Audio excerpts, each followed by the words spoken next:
क्या आप जानते हैं कि तंबाकू खाना इतना गंभीर क्यों माना जाता है? आज की इस वीडियो में जानिए तंबाकू की उत्पत्ति का वह रहस्य। तंबाकू की उत्पत्ति कैसे हुई? एक ऋषि का साधु था राजा। एक ऋषि का साधु राजा था और एक दिन राजा ने अपने साधु ऋषि को आमंत्रित किया अपने घर पर जलपान के लिए।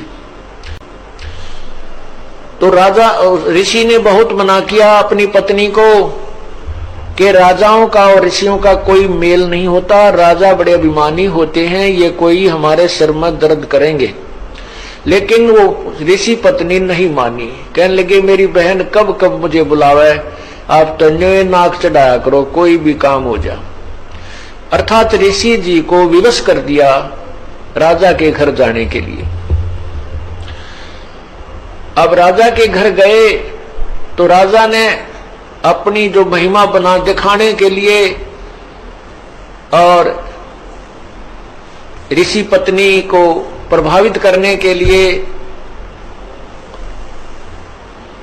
बहुत अच्छे आहार, मेज का ऊपर काजू किस्मत सेब संतरे नाना प्रकार की सब्जी बनवा के, जलेबी, कचौड़ी, पकौड़ी, दही, खीर, हलवा, सारे व्यंजन लगवा दिए मेज पे।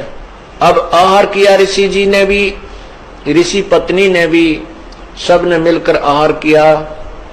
अब चलते समय ऋषि जी ने कहना पड़ा जी आप भी हमारे यहाँ आइएगा, एक औपचारिकता होती है। तो राजा ने कहा अवश्य आएंगे, कभी समय मिला तो अवश्य आएंगे।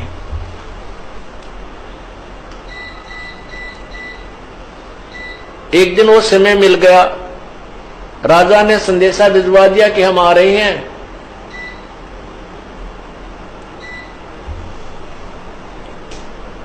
अब ऋषि पत्नी चिंतित हुई कि वो तो सचमुच आ रहे हैं और साथ में ये संदेशा भेज दिया कि मेरे साथ हजारों की संख्या में अंगरक्षक होंगे, मेरे सैनिक होंगे। अब राजा चाहता था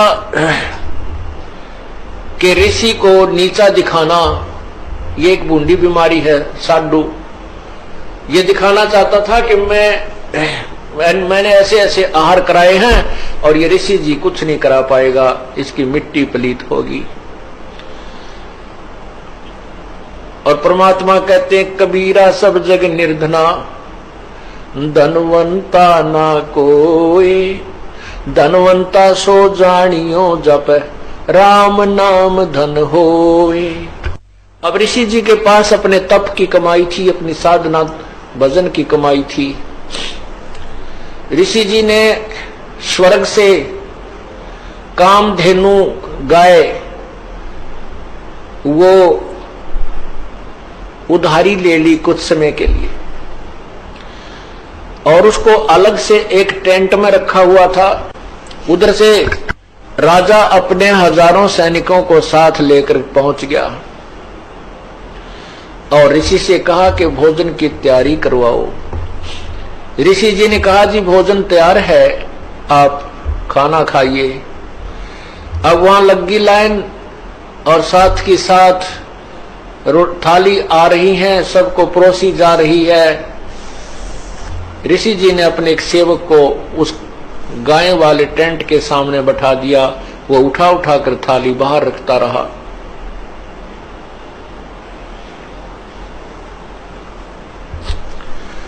अब जब सब सैनिकों ने खाना खा लिया और ऐसा स्वादिष्ट भोजन उन्होंने कभी नहीं खाया था, तब राजा ने पूछा कि हे ऋषि जी, आपके पास ना कहीं कोई भोजन बनाने की व्यवस्था नजर आ रही है, ना किधर को चूल्हा डाल रखा तुमने, ना कोई हलवाई बुला रखा, ये ऐसा भोजन, स्वादिष्ट भोजन कहां से आ रहा है?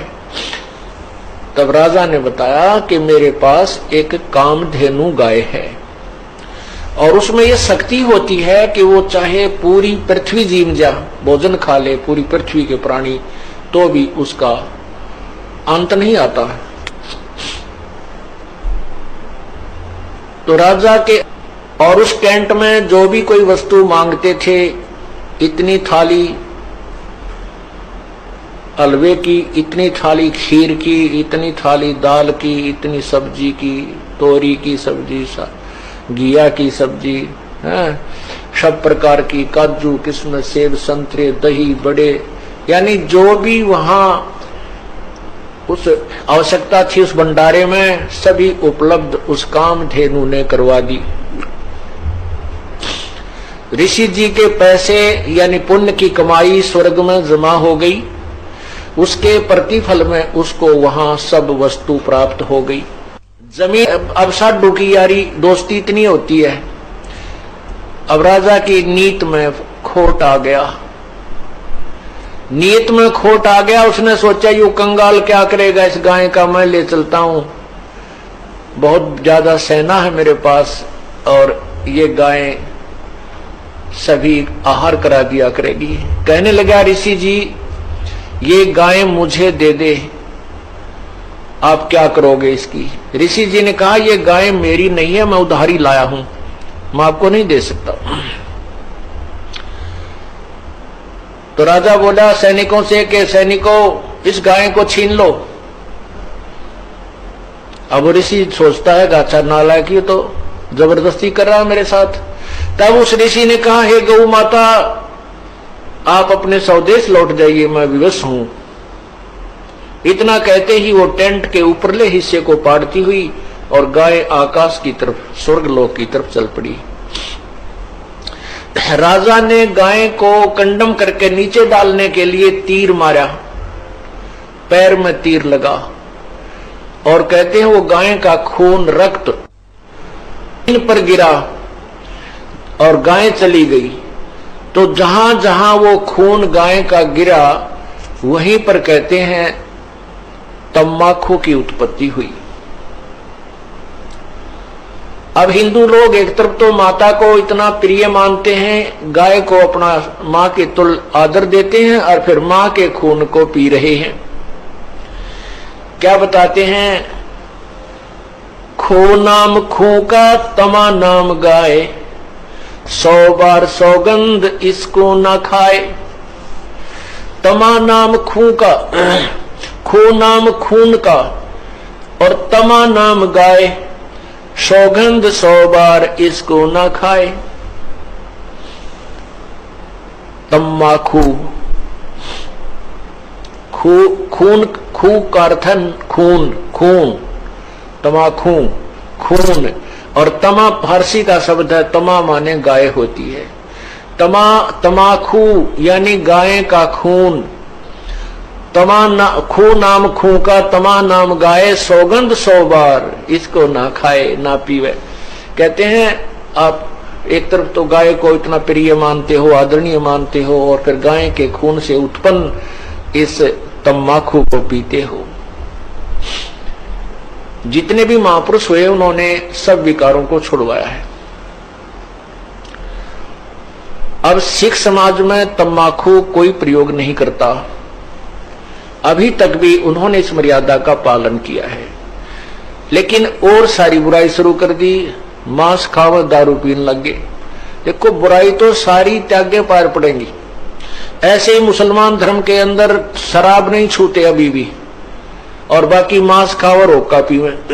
हिंदू समाज में बीड़ी, शराब, तम्बाकू और मांस कभी प्रयोग नहीं करते थे। अब हिंदू समाज में कोई मर्यादाएं नहीं रही, सारे काम बिगड़ गए। तो पुण्यात्माओं ये नए सिरे से समाज सेट किया जाएगा और इसी तरह ये समाज सुधार और आत्म कल्याण प्रारंभ होता है। उन महापुरुषों ने भी कठिन प्रयत्न किए थे, परिश्रम किया था समाज को बुराई से दूर करने के लिए। आज भी वही चल रहा है और बहुत निर्मल समाज बन रहा है। छोटे छोटे बच्चे भी ये पूछते हैं, एक बार मेरा हाथ लग गया, मेरे पापा की गोद में बंडल था, महाराज जी मेरा नाम तो नहीं टूट गया, रो रहा था वो बच्चा। मैं कहा बेटा ऐसे नहीं टूटता, वो तो वैसे लग गया हाथ, गंद का समझ लो, गोबर में हाथ लग जा, धो ले अपने ने। हाँ उसको उठा के देना, ला के देना, पीने हुक्का भरना, उसमें नाम टूट जाएगा, वो खंड हो जाएगा।